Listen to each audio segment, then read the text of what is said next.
Hello viewers, hope you all are doing great.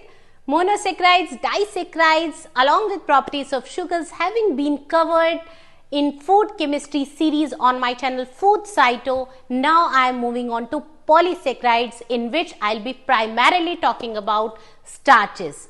And today's video is very important from subjective exam point of view, from competitive exams point of view, and especially for those who wish to pursue their career in starch based industries, right?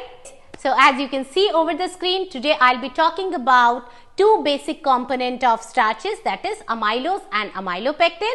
And so let's gain conceptual learning about amylose and amylopectin. Let's analyze the parameters on which these two components differ. The content which I'm going to cover during this session would be type of chain present in amylose and amylopectin. What is the chain length? Which type of bond is present? Alpha 1,4, alpha 1,6, or both, right?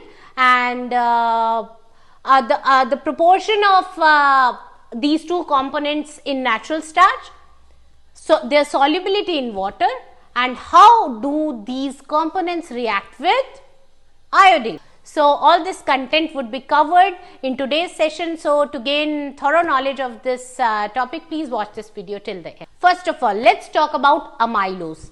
आप एक figure दिखाया है मैंने यहाँ, उसको ध्यान से देखिए, उसमें से काफी चीजें हमें फिगर से ही पता लगने वाली हैं.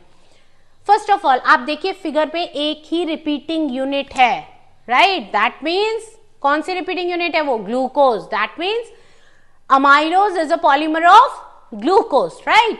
अब नेक्स्ट बात आती है, ये मॉलिक्यूल दिखने में आपको कैसा लग रहा है? Linear. There is no branching, right? So it's a linear molecule.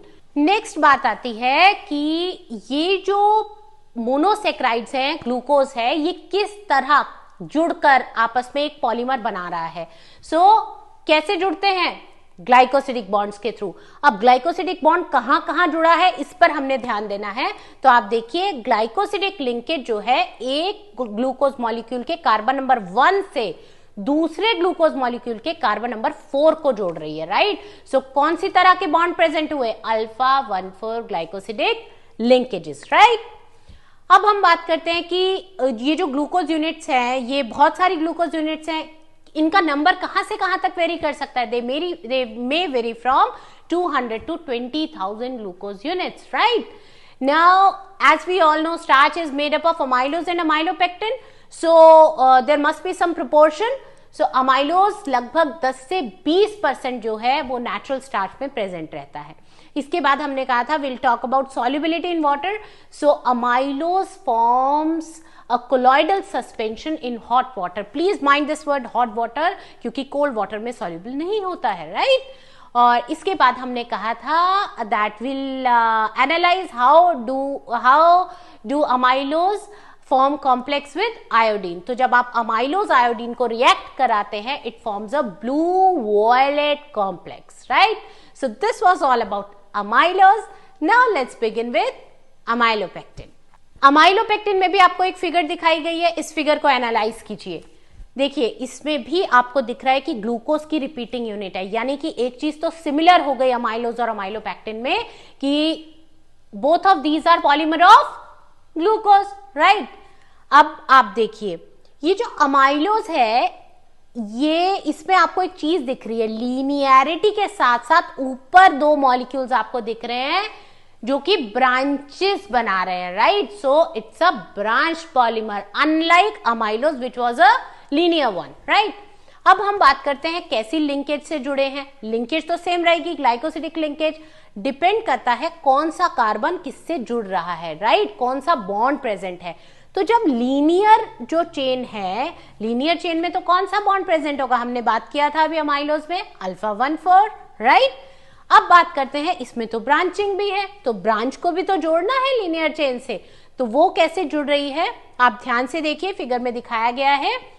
एक ग्लूकोज यूनिट के कार्बन 1 से दूसरे ग्लूकोज यूनिट के कार्बन नंबर 6 पे ग्लाइकोसिडिक लिंकेज जो है वो ज्वाइन हो रही है. दैट मीन्स अमाइलोपेक्टिन में alpha 1,4 as well as alpha 1,6 linkage both are present. ये आपको कॉम्पिटिटिव एग्जाम्स में पूछा जा सकता है, राइट? अब बात करते हैं कितनी ग्लूकोज यूनिट्स प्रेजेंट हो सकती हैं. Up to 2 million glucose units could be there, right? Next, what is the proportion of amylopectin in natural starch? हमने कहा था 10 से 20% amylose present रहता है, तो remaining would be amylopectin, obvious, right? So 80 to 90% is amylopectin. अब हम बात करते हैं कि ये जो ब्रांच चेन्स हैं, ये जो शॉर्ट चेन्स हैं, इनमें कितनी ग्लूकोज यूनिट्स हो सकती हैं? Around 30 glucose units, right? Now let's talk about water solubility. So amylopectin is completely insoluble in water, right? And now the last thing, let's talk about amylopectin iodine complex. It forms a reddish brown color, unlike amylose, which was forming blue violet complex, right? So these are the various parameters over which you can differentiate between amylose and amylopectin, right? So stay tuned with Food Cyto for more such concepts. अगर आपको ये video पसंद आया है, please like, share and subscribe. And thank you for listening.